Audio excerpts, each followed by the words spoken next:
أكبر غلطة في الفلوس إنك تفكر إنك مش هتغلط.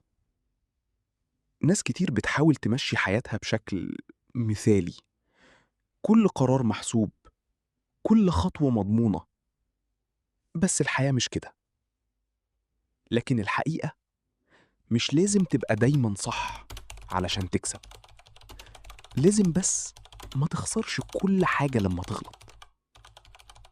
سيب مساحة للغلط.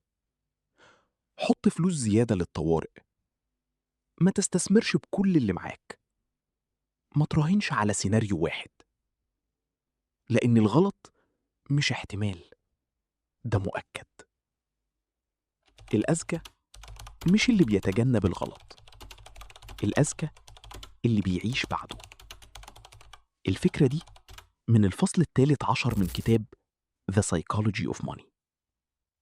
ولو عايز تفهم الفلوس بعقلية أهدى وأذكى، تابع Edify Reads.